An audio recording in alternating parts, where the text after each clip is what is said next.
Hola a todos, mi nombre es Kelly Tatiana López Guzmán. Y el mío, Jason Gómez Quesada. Somos estudiantes del programa de Derecho de la Universidad Autónoma de las Américas, sede Pereira, y actualmente estamos en cuarto semestre. El siguiente video es con el fin de realizar una actividad presentada en la asignatura de Problemática Global 2, Seguridad Internacional, para el docente James Andrés Pérez Montoya. En el presente video vamos a exponer los capítulos de Vida y Salud del libro En Defensa de la Ilustración del autor Steven Pinker. En el libro vamos a encontrar el capítulo quinto, que se trata sobre la vida. ¿Qué sucedía en este capítulo? Que hablaban sobre la lucha constante entre la vida y la muerte, que no era solamente vivir por nosotros, sino vivir por la descendencia que estaba por llegar, y también era sobre la lucha del ingenio por aplazar la muerte. Compañero, ¿también te acuerdas que en este capítulo hablaba sobre la larga duración de la vida? Claro, era la larga duración de la vida porque se le llama así porque personas fallecían en temprana edad. Para en ese entonces, más o menos en el año 1760, era que comenzaban a fallecer aproximadamente entre una edad de 27 a 35 años de edad. Entonces ellos que pensaban en querer alargar la vida, y por eso es que comienza la lucha del ingenio contra ¿qué? Contra pelear contra la muerte. También eran muertes prematuras como la hambruna y sobre todo la enfermedad. Y aparte de eso, la mortalidad infantil que se vivía en ese tiempo.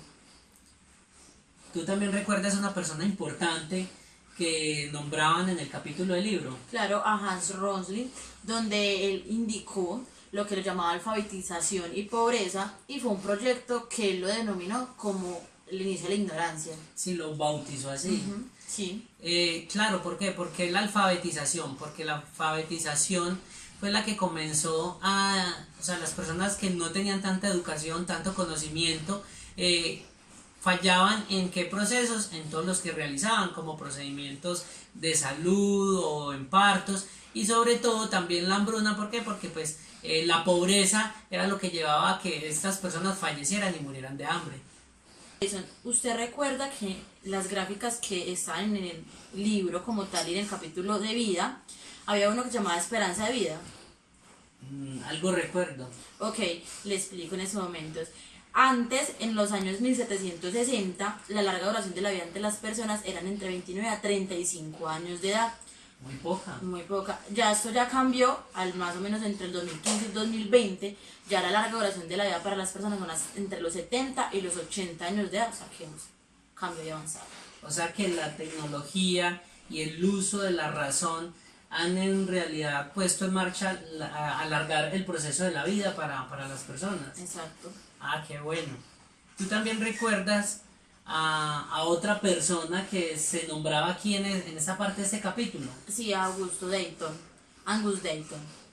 donde él indicaba como tal que hemos superado ya lo que era la pobreza, las enfermedades, lo que eran las muertes prematuras. Ellos hacían mucho énfasis, eran en los niños, y decían que esto ya lo superamos. Claro, él hablaba sobre la liberación de la humanidad. Kelly, ¿tú recuerdas a Johann Norberg? Claro, compañero, él indicó una frase muy importante en el capítulo de la vida, donde él indicaba: nos aproximamos a la muerte un año cada año que envejecemos, pero durante el siglo XX la persona media se aproximaba a la muerte solo 7 meses por cada año que envejecía. Bueno, y esta frase, o sea, no la entiendo. ¿De qué trata? Es importante, compañero, porque es decir que nosotros estamos recuperando 4 meses de nuestras vidas. O sea, anteriormente las personas no duraban el año aproximadamente para fallecer, sino que fallecían era con 7 meses de vida.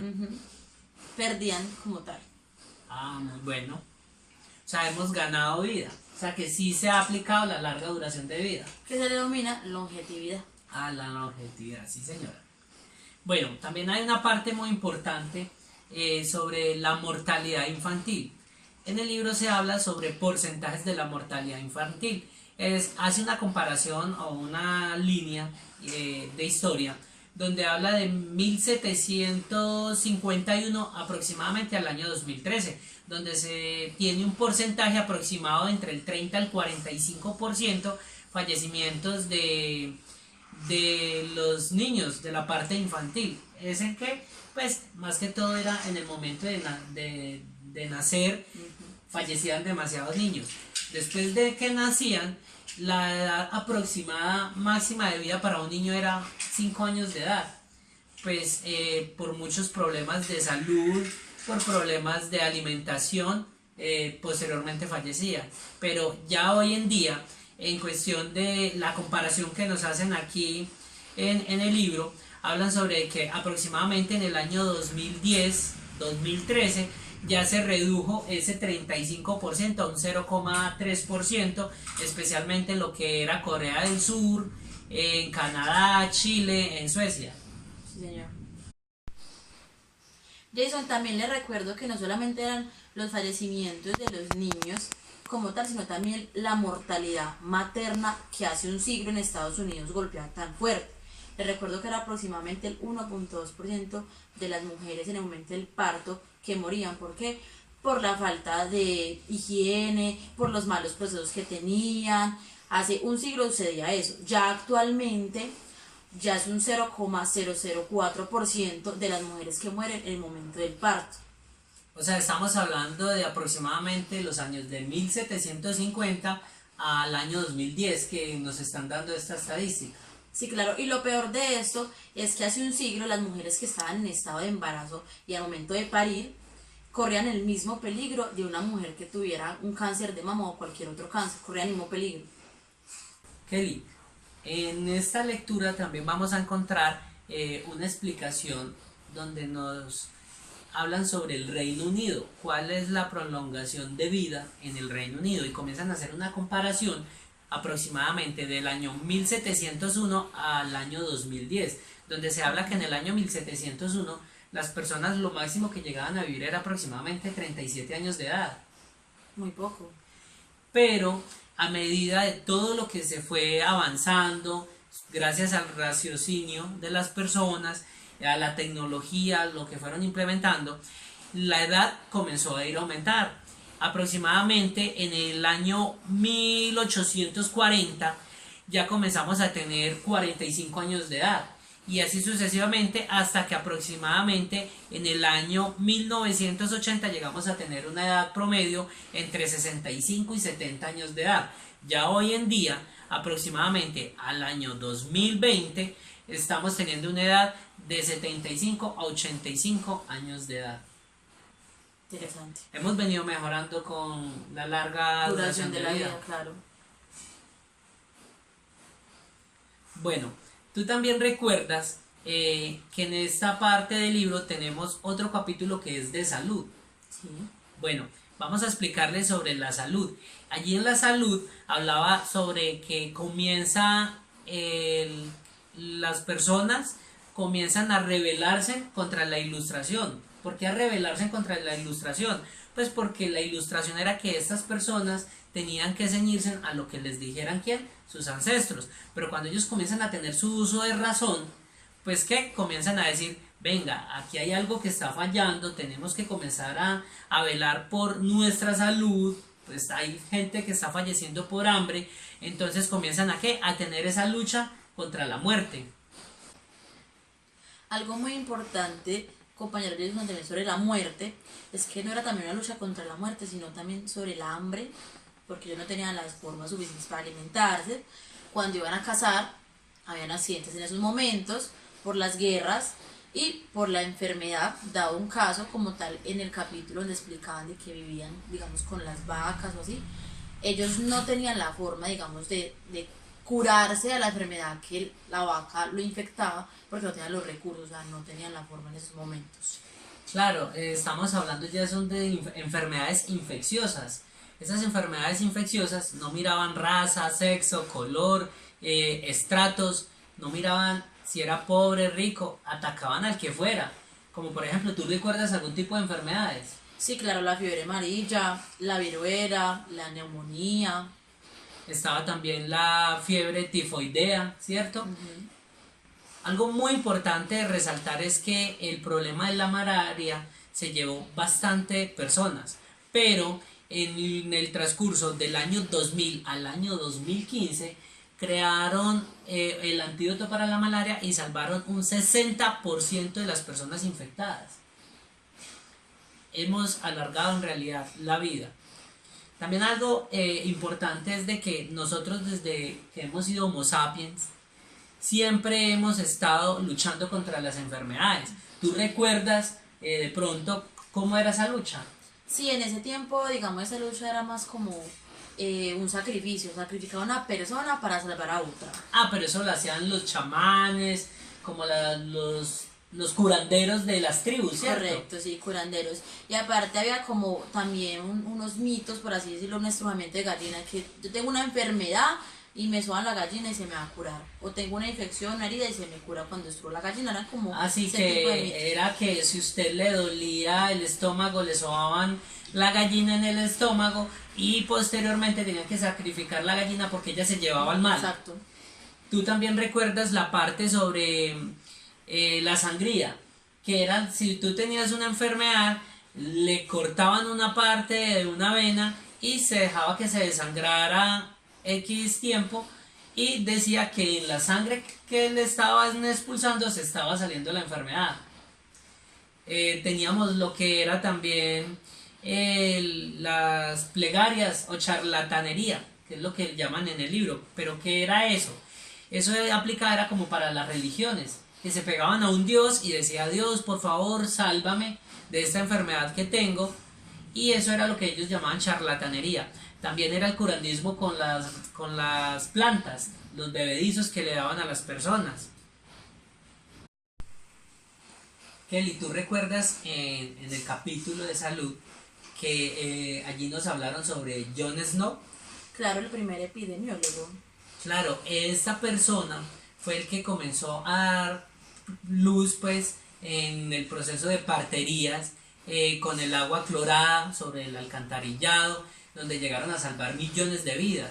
Pero ¿tú recuerdas por qué fue que se dio este tema? Claro, lo que sucedía es que ellos tomaban el agua como tal de la acumulación del excremento líquido que estaba como ahí en las alcantarillas, en los...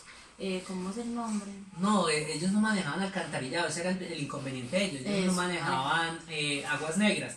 Ellos eran los pozos sépticos o defecaban en las mismas aguas donde consumían, lavaban sus ropas, hacían pues sus baños, se aseaban, donde ellos mismos hacían sus necesidades, y por ello era que se enfermaban también. Okay. También recuerdas ese pedacito donde hablaban sobre los médicos eran los primeros potencialmente más peligrosos. Claro, lo que sucedía es que, por ejemplo, llegaba un muerto, entonces le hacían, digamos, el proceso y con la misma aguja lo cosían, y directamente iba una persona herida y con esa misma aguja iban y cosían al herido. Claro, no tenían un protocolo. Lo que la necropsia que realizaban a esa persona fallecida, cuando entraba una persona por urgencias, ellos iban y lo atendían con las manos así sangradas, con los mismos instrumentos sin esterilizar. ¿Y qué hacían? Pues pasaban las enfermedades a personas sanas. Tenemos otras dos personas muy importantes, que es el señor Ignaz y el señor Joseph Lister. ¿Tú recuerdas qué hicieron ellos? Claro, uno de ellos, el proceso que inició fue lo de la esterilización de los instrumentos quirúrgicos, del aseo como tal, y el otro fue la anestesia. La anestesia fue demasiado importante. ¿Por qué? Porque en la anestesia ya no hacían los procedimientos con las personas conscientes, porque lo hacían, digámoslo así, en carne viva, la persona consciente, sintiendo este dolor de los procedimientos que realizaban.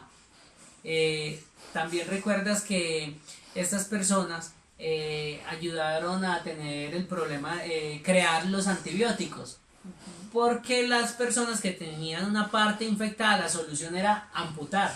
O sea, si tenía infectada una parte de la falange, lo fácil era amputar el dedo para que la enfermedad no siguiera. Claro, o si tenía alguna herida en un pie, ya un amputado de uno. Bueno, tenemos a Jonas Salk. Sí, claro, el que hizo la vacuna contra la poliomielitis. Claro, y eso fue, mejor dicho, ese día que se descubrió esa vacuna, fue una fiesta total, ¿no? Claro, dieron descanso, mejor, eso fue lo mejor. La gente no trabajaba, todo el mundo lloraba, el que se odiaba, terminaban Los perdonándose. enemigos.